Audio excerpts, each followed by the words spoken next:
Welcome to Lock and Load Podcast. My name is Josh, And I'm Michelle. and we're here today to talk to you about Connecticut 2A issues. This is sponsored by Lock and Load Firearms. And Patriot Holsters. And today we have our guest, Joe Porto, from GoldenEye Training Academy. Joe, you want to give a little bio about yourself? Hey everybody, how you doing? Joe Porto, GoldenEye Training Academy. A little background as to who I am. I've been teaching and doing instruction for the past 11 years. I've been in the industry since around 1997, 1998-ish. Wow, I was 5. Yeah. Happy birthday. Thanks. Oh my God. And just been doing great things since we started back in 2012. Okay. And here we are today. 2012.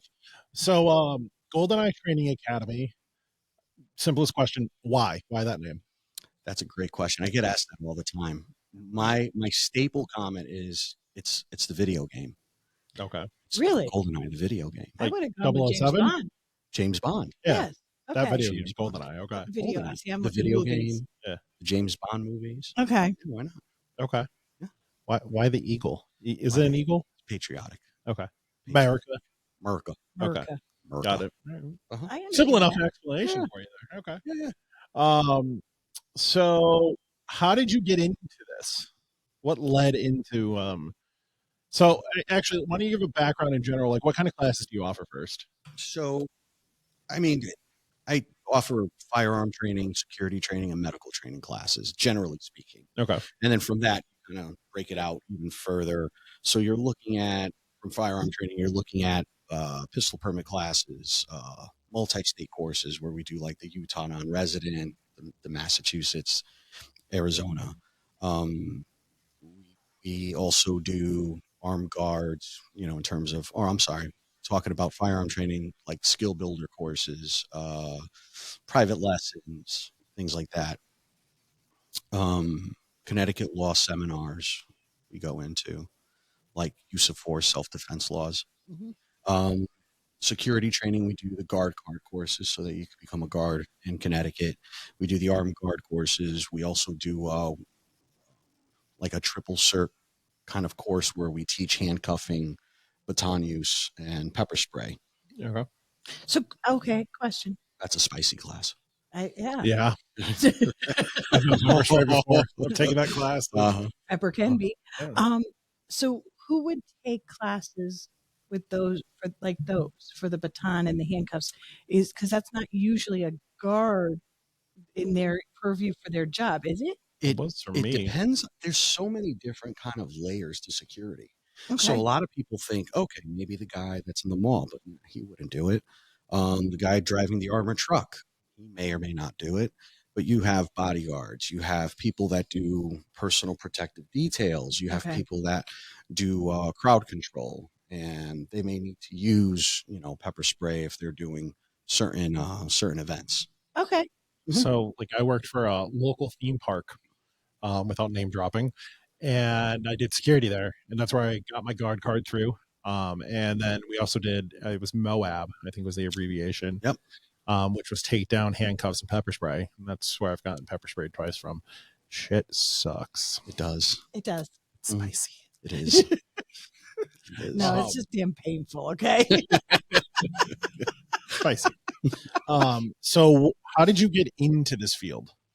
So I started, first I had my degree in criminal justice. Okay. And I started working in the criminal justice industry. Now, when I first started, it was doing security work and, private investigations and doing a lot of surveillance. And that was kind of like helping me out so that I can do my homework while I was in school. Mhm. A lot of downtime. So it worked. Once I got out of that, I started working for the state. Yeah. I worked for the state doing investigations with them, and I've been doing it since. Like private and PI stuff? No, state investigations. Or like what? So, Or what can you talk about? well, for a little while there, they put me on loan with the feds, and I was doing some work with the Food and Drug Administration and regulating different things here in Connecticut. Okay. I transferred over. Now I do abuse and neglect. So, and it's with the Department of Developmental Services. Mhm. So basically, my population is between 18 and 59 years old. Oh, And if okay. somebody is receiving services from that department, meaning that at some point they were tested their IQ and they were below a 70, they're being taken care of by other people. Okay. Correct. So with those folks, if something gets reported, it has to be investigated, no Okay. matter how minor or major it is. So depending on what region it falls in, it may end up on my desk to investigate. So you don't fall into, like, I guess because I didn't know enough about all this. So when you talked about investigating, I immediately thought law enforcement, but it's not. You're on a whole different ball game. It's on a whole different ballgame. Now I work regularly with law enforcement. Right. Right. My job is to bring an investigation up to the point where there's enough probable cause to have an arrest warrant made or Okay. a search warrant made. And that's where I start working with law enforcement. Okay. All right. Okay. All right. In So, that, I started handling firearms and I started have my security background, Mhm. started dabbling with guns, loved it, started shooting. I'm like, oh, this is great. A couple people come up to me, they're like, you're really good at what you do. And you're really good at explaining what you do. So I Uh-huh. was like, okay, let me mosh it together, and here we are. Okay. all right. So you didn't grow up with guns. No, I wasn't born with one. And my None of us are. I know. And, my parents weren't big, gun people. My dad Okay. was, my mom isn't. Okay. You know, All right. Yeah. Cool. I picked it up from there, as I got into like my 20s. Okay. So I originally met Joe in the 2020 mess of pistol permit classes. What a mess it was. It was And crazy. yeah, crazy. And we were going to the same range for the pistol permit classes. And I was like, Joe's bringing the same amount of students I am. Not knowing that Joe's been doing this a lot longer than I was. So I was bringing the same as Joe, put it that way. And, we talk randomly, hey, how's it going? The normal BS. And then started to talk more and more along with some other instructors because they were kind of like the main four of us. You, me, Ricardo, and Peter. Yes. Kind of like the main four. And then you had like little outliers, I'll call them, the random other ones that were consistently there like 4 or 5 days a week. So let's talk about the 2020 pistol permit class craziness from COVID, right? COVID is what basically caused all this. People wanted to buy guns. They couldn't buy guns. So they had to get their permit. And you're based out of Orange. Yep. I'm based out of Southington. So it's two completely different markets. Oh, yeah. Right. You got the I-95 corridor where I don't touch the I-95 corridor if I can help it, just in personal life. And I have the 84 area in 691 because that's right over there too. My daughter hates 691, by the way. That's the bane is my six. I like 691. It's fine. 691. I kind of like 691. I never thought it was a problem either. No, she will do anything not to drive on 691, and I don't know why. Yeah. Anyways. Sorry. So I think we worked well that way because like we weren't competing against each other because there's a very big pie. And Joe was the original one to, I think, tell me this back in the day. Back in the day, I mean 3 years ago. That there's a big pie and everyone has, their own slice. And there's enough for everyone. Sure. Right? It's an endless pie. People keep turning 21 or they decide to get a pistol permit because XYZ reason. So that pie keeps filling up. Right? So unless you're really on top of each other, you're not main competitors. Right? I'm not pulling people from Orange, just like he's not pulling people from Southington. Now, does a random little outlier happen? Of course it does, right? That's not something that I'm going to cry about at night. You're probably not going to either. No. Well, that's a referral issue usually. If Yeah. you're pulling somebody from that far away, it's somebody who knew somebody else that's bringing you. Yeah, They in had that a good, Right. good experience. Right, So, word of mouth. and that's nothing new. Proximity is never going to change that. Yeah. Right. So 2020, talk about your point of view. Oof. It's kind of a blur. It was a blur because everything happened so much, so quick. It was like, I just remember one day the phone just started ringing. Yeah. And it just didn't stop. I mean, at one point we had like 3 cell phones, and I'm trying to figure out how to triage the phones so that if I'm on the phone, it goes over here, and if they're on the phone, and at that point we couldn't keep up with that either. It was nuts. Yeah. It was absolutely insane. How is your website? Because you take registrations on there just like I do, right? Yeah. Oh yeah. It was coming in from Well, all different ends. so in the beginning, I was doing through the NRA system, the online registration. Okay. Horrible because you can't collect deposits that way. No. And if you don't get a deposit, they ain't showing up.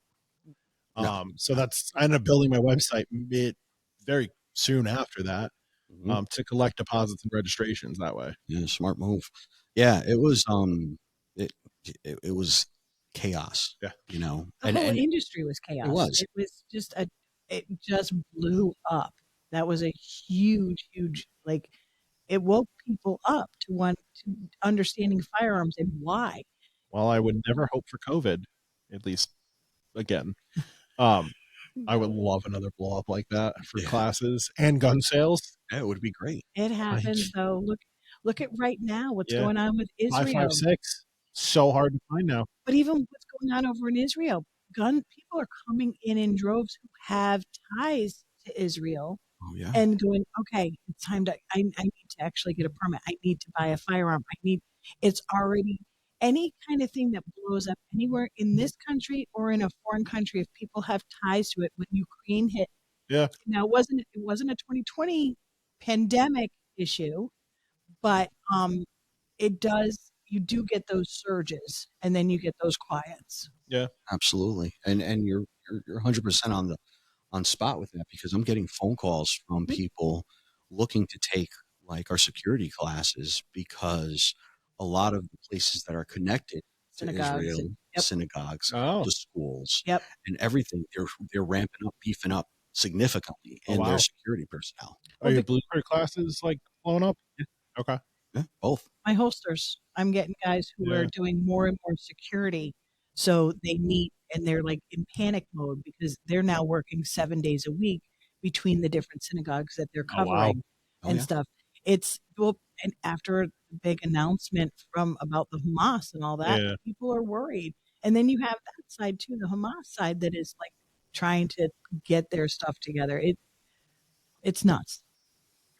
Just nuts. That's So, since we talked about blue card classes, let's describe what a blue card class and blue card is. So, For people that don't know. yeah, so blue card is lay term for the armed security endorsement that is on a pistol permit. So it brings it on your pistol permits. If you didn't know this, in the top right corner near your expiration date, it says probably class 0.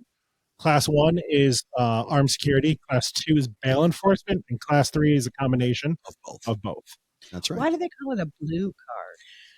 I think it used to be an actual blue card Yes. back in the day, like an index card. Oh, Yep. And the term just stuck. okay. So when I worked for the armored truck company, I had that class 1 endorsement. And then when I left that and I was doing classes full time and I renewed my permit, they actually called me up and were like, "Do you still need the endorsement?" And I was like, "Nope. I don't ever plan on going back to do that." So no, I do not. And I didn't do my requalification because you have to do a requal every year. That's correct. So you Every have to, year. Yeah. you have to take, it's kind of like your CPR classes. Oh, okay. You know, Or even law enforcement. They're supposed to requal every Yes. year. Yes. you're supposed to recall just to show proficiency with it, like you would do in a CPR every 2 years. With the firearm, with armed guards and firearms, you have to do it every year instead. Okay. Mhm. Okay. Yeah. And so the first portion of the class, so you have to have your Connecticut guard card. Yep. And you have to have your pistol permit. Yes. Then normally, I think most people go and get hired by a company and then go for their endorsement. But some people do it the other way too. Well, it kind of goes both ways. does. It's 6 in one 50-50? hand, half a dozen in the other. Yeah. Okay. Yeah. If you're doing it your way, you need your own firearm, because what they do is they register your firearm as a duty gun. Then they connect that to your The pistol serial number. permit. It's the serial number. You had to get qualified. So when I worked for the armored truck company, I qualified on my Beretta M9 and my Glock 23. So if like my Beretta broke or anything, I could carry that, and I didn't have to carry the stupid revolver that they offered. So I had a backup. Okay. But you have to qualify with the firearm, not just the type, the actual serial The number, actual which is serial number. weird. So you said guard card, then permit, or vice versa. But yeah, but the guard card is the blue card, or is no, that guard card separate? is just so you can legally work security in the state of Connecticut. Correct. You do those classes as well too, right? Yeah. Okay. So we do the Okay. guard card. People. So if you're looking for armed guard, my first question is do you have a guard card? Okay. That's where you would start. Do you have a Connecticut pistol permit? That would be your next step, or like Josh said, vice versa, whichever one you wanted to do first. There's no prereq to taking either one of those, but you need both of those in order to take your armed guard endorsement course. Do you have people come to you without a pistol permit that want to be armed guards? I have people sitting in our class that go, I'm ready to take this class, thinking it's a Connecticut pistol permit, but they signed up for the wrong class. So it's in that class that I'm like, yeah, you can't be here. Well, because like it makes sense. If you're going for armed guard, you would think that they'd already have a pistol permit. True, unless they're You- thinking it's Yeah, you and I work with the general public all the time. Okay. They're not the brightest bulbs in the bunch. Not all of them, no. And unfortunately, people, especially, I've seen this, I mean, it happens here with classes, they sign up for the wrong class because they don't read. They just Oh, see, it's like, a armed class. guard. They don't look at, I'm sure on your website it says, like, pre-requirement must have Connecticut guard card and valid pistol permit. Right? I would assume that's probably on there. it is. It is. There we go. Assume Okay. correctly. There's actually a banner that says prerequisite. And it tells you underneath it. Banner, Yeah, I put a banner in Little there. pop-up. and people still sit in the wrong class. Yes. Yeah. Oh, okay. People, when my prereq for my multi-state class is you must have a valid Connecticut pistol permit. Right. People sign up for the class thinking it's a pistol permit class. Okay. It's not like it's happened once. Huh. Dozens of It times. happens. Well, I guess So if you're excited and you want to get it going on training, you just kind of like, oh, classes click. Sure. I want to be an armed guard, so I'm going to sign up for the armed guard class. Simple as that, right? Yeah. I can. Okay. So branching off of that, you now offer the HR 218 class. Correct. So tell them what that is. Tell So- me. so- what that is. Oh yeah, that was the surprise. Michelle doesn't know, remember? The anticipation, the surprise is here. So HR 218 was a act that was signed By through the Congress. Patriot Act on a federal level back when George Bush was president in response to the 9/11 attacks. The Patriot Act. Correct. Yeah. Yeah. It stands for the Law Enforcement Officer Safety Act. And LEOSA. LEOSA. Yeah. And what that does is once you complete a qualification course of fire, you're issued a photo ID with your name and the department you retired from or you're active. Basically, I'm going ahead of myself. So basically, in order to take this qualification course, you need to be either active law enforcement for the last 10 years, or you need to be retired law enforcement in good standing. Okay. And if you check one of those two boxes, plus they have a whole list of criteria you have to go through. Once you check these boxes, then you can come and take this qualification. You get this ID, and this ID allows you to carry in any state in the country. Or city. So this HR 218R is the LEOSA That's exactly Yeah, what it it's is. class for it. card. Okay. I thought I knew, but I didn't know it referred to it that way. Okay. Yeah. Okay. When you So- say one, you're saying the other. It's the same difference. Okay. In that class, this might be off topic, so I'm just going to ask real quick. In that class, do they also go over what the LEOSA card can do, like in Connecticut? Because we get a lot of people that are confused. Yeah. So that card goes over what you can do from a federal level because it's regulated federally. Which Okay. is just to carry realistically. Yes. Realistically, Yes. that's exactly what it is. So you But- still have to follow Are the those laws of the state. any law enforcement, prior law enforcement that has that, are they allowed to carry in New York City? Because that is one of the toughest places to do anything. They carry. can. Yeah. No kidding. No kidding. Because New York City, I mean, they don't issue out concealed carry permits for Nope. anyone. And it's not a permit to carry. Yeah. It's somebody who's met certain criteria and it applies federally nationwide. So if you have this in the state of Connecticut, you cannot buy on it. Correct. You cannot buy ammo on it. I called the state one time and asked No, because I didn't know. That's correct. It literally just lets you carry. And That's it. people get very grumpy when they find out, well, what do you mean? I can carry everywhere. Yes, but you cannot purchase. You can carry. Without a Connecticut pistol permit. Correct. Right. Or ammo certificate, you know. So the prerequisite for that is to have a Connecticut pistol permit, as well as have documentation showing you're in good standing. Yeah. Because we get them from out of state. We get guys Yes. flowing through. Well, this is a federal carry permit. Yes, it is. Yeah. It is.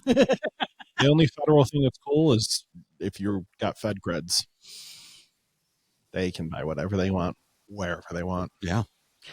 Well, Connecticut likes to give them a hard time anyway. Connecticut does not play nice with anything. I have a customer. He's not a regular. He's not a regular. Yeah, every now and again, he has It's Fed regular, creds. but not. Yeah, Okay. works on airplanes. Gotcha. And he got those Fed creds. Nice. And so I had to call up to do a transfer one time, and they, I guess, took his pistol permit back in the day because, like, you know, he went into it right out of like 21, so he had his permit for months, and then when he got his Fed creds, they took his permit because when with the new system, when we went to run the background check, still got to call the state, get an authorization number and everything. His permit number popped up in there, and it was in the low 100,000s. Yeah, I was like, oh, that's a low number. Like it was like 100,000 something. Wow, that's cool. Yeah, that is pretty cool. That is so. Fed creds are not Leosa creds, so there's that. There is difference.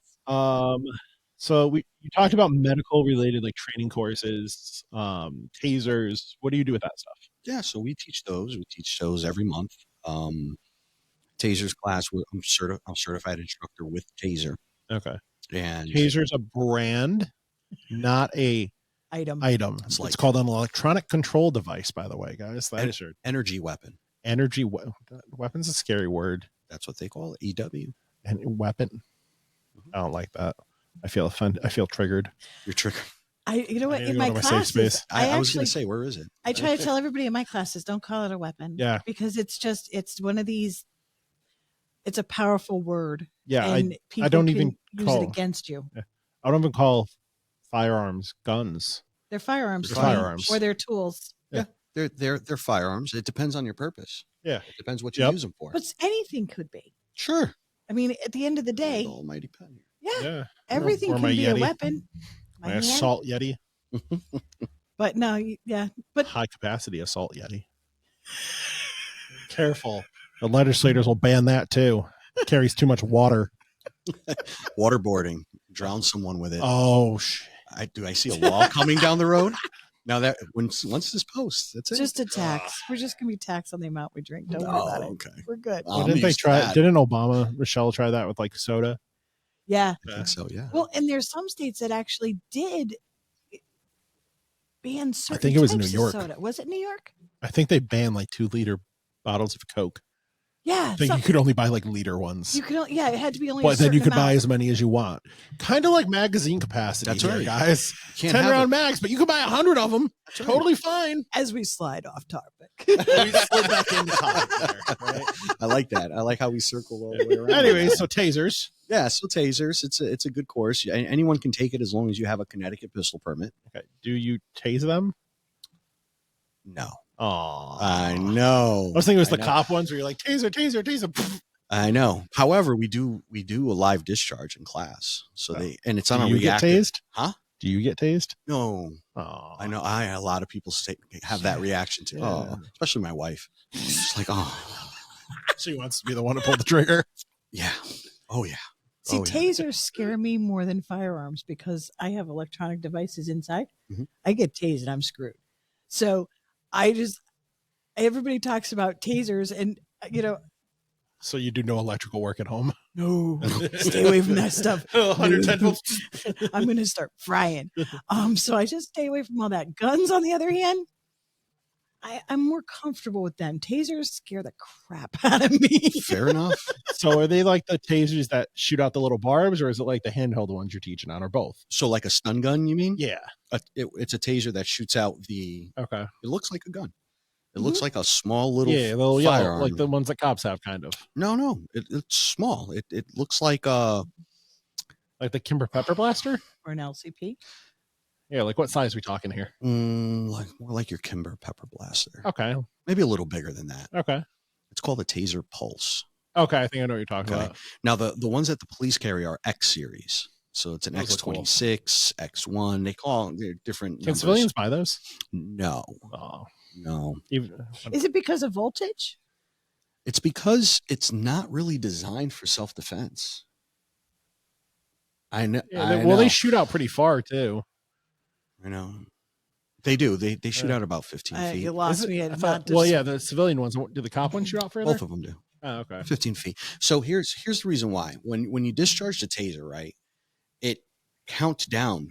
It tases them for 30 seconds straight. Yeah.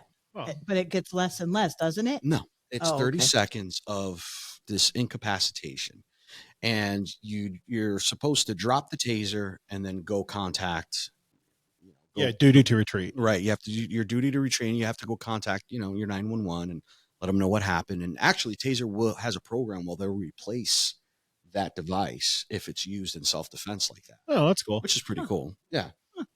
The X series usually only stuns for a few seconds, like 5 seconds, 10 seconds. That's the cop ones. That's the cop ones. And that's just enough for you to put cuffs on them.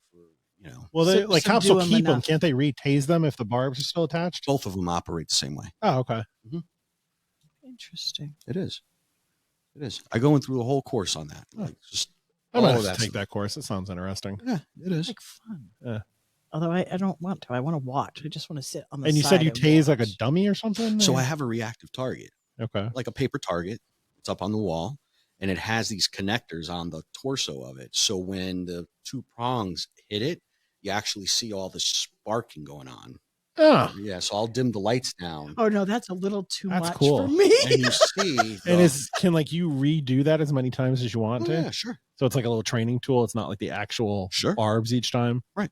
Oh, okay. That's Well, cool. what do you mean? Not the bar? No, Well, you can replace like the little barb pack, can't you? in a cartridge. Yeah. So you have to shoot. The cartridge is only one time. Yeah, but like what you're using, is that like a training tool? Like that? It's just the cartridge? Oh yeah, no, I buy a cartridge, and that's part of the cost of the class. Oh.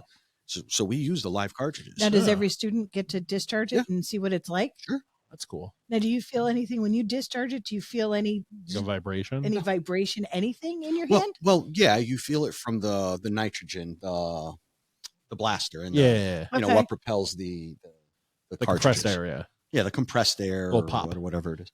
Huh. Yeah. So you feel that it's well, like it's like a BB class gun here. It's like a BB gun. Yeah. That'd be cool. We could do a podcast on that class. Do a mobile podcast. Now you're cooking. We can use the software on our phones. Oh. Yeah. Michelle's like business expense. I see the hamsters running. It's all good. Joe's like money. I think it would freak me out to see it all doing the just.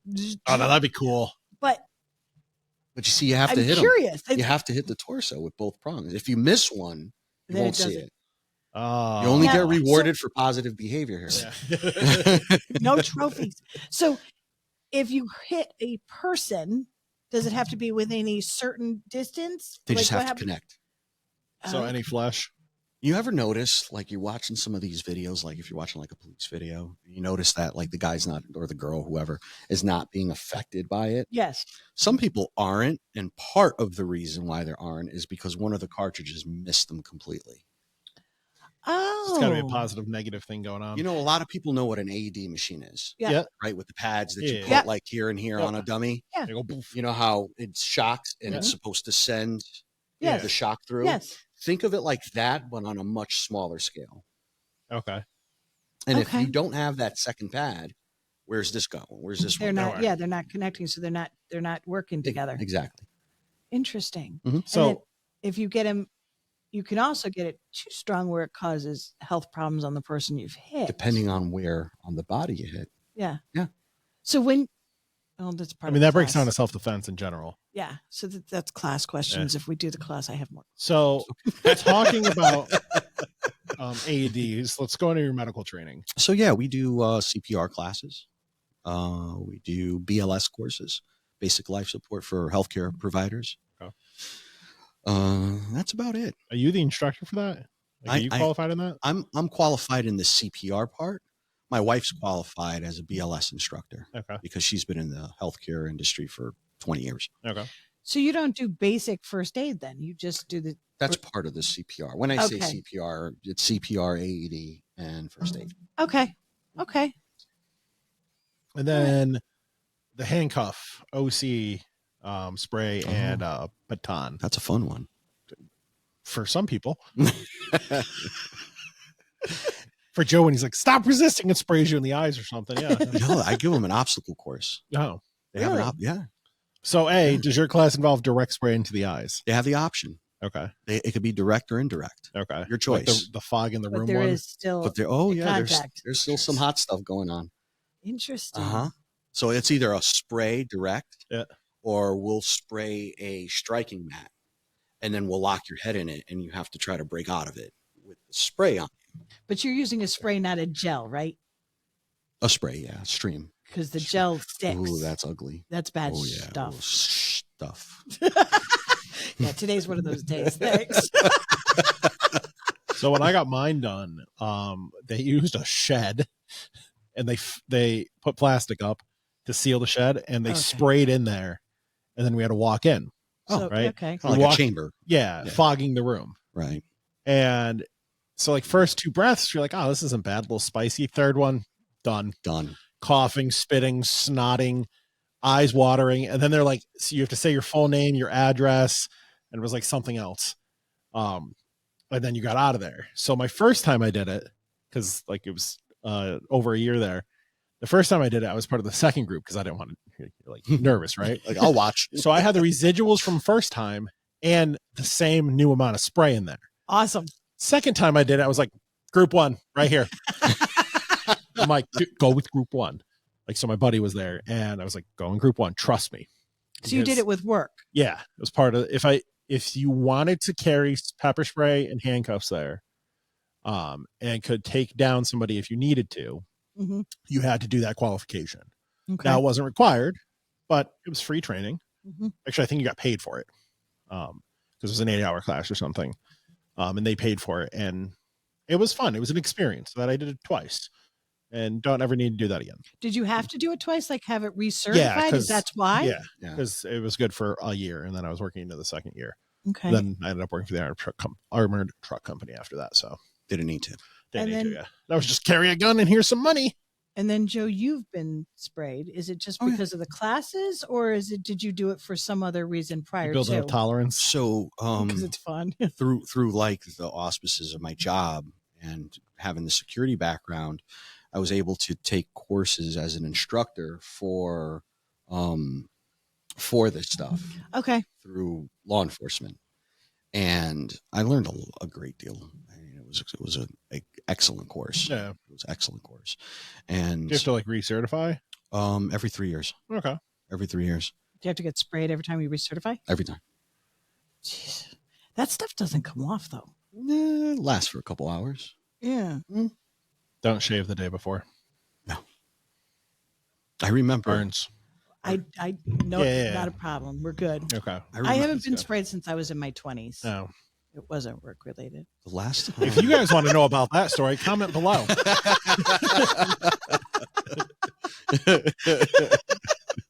I just thought it was bad. Oh boy. I can't wait to read those comments, man. That's like, what'd you do, Michelle? That was direct spray, by the way. Did Michelle F around and find out? I did. Yeah. I did. Michelle wasn't a good child. No, but it gave me goals, and now I'm wonderful and good. There you go. Good job. That's great. All right. I think that's about it. We're at the half-hour mark there. So you got anything else you guys want to add? Any other questions, Michelle? How often do you run classes? It depends on the class. Okay. So depending on how many people are calling, volume, the pepper spray, handcuffing, those kind of courses we run quarterly. And what's your website? So if people wanted to sign up. So our website is www.goldeneyetrainingacademy.com. Got a public phone number in there? Yeah, sure. 203-893-1722. And who do they ask for? They can ask for me. They can ask for Joe Porto. They can ask for the director. Anybody who answers the phone will be able to help them with scheduling payment over the phone, any questions that they have with regards to licensing or the criteria or requirements, any general questions that you have. Anybody who answers the phone will be able to help you. Okay. Perfect. Can they sign up on the website too? They can sign up on the website. They can read all the information on our pages. I have all the pages listed on our website with detailed information in terms of how to sign up, when to sign up, how we offer it, what are requirements to take the course, what's the background on the course, and what topics of information will be covered during the course. All right. Sounds good. We will put that in the link in the description on all the other areas where this goes live. So YouTube, Instagram, Facebook, Spotify, and Amazon Music. And wherever you're seeing this, if it's a video, it'll be in the description there. If not, go to one of those video sites where we can put those in the description. Spotify, obviously, you just listen to that on your phone, and it's a little hard to put a link in there, but we'll put them everywhere else for you. Absolutely. So We awesome. appreciate everybody watching. Thanks for coming on, Joe. Thank Appreciate you for it. having me. Thank you for having me. And thank you guys for watching. All right. So my name's Josh. And I'm Michelle. I'm Joe. Thanks for watching, guys, and we'll see you next time. Bye-bye. Bye-bye. Bye.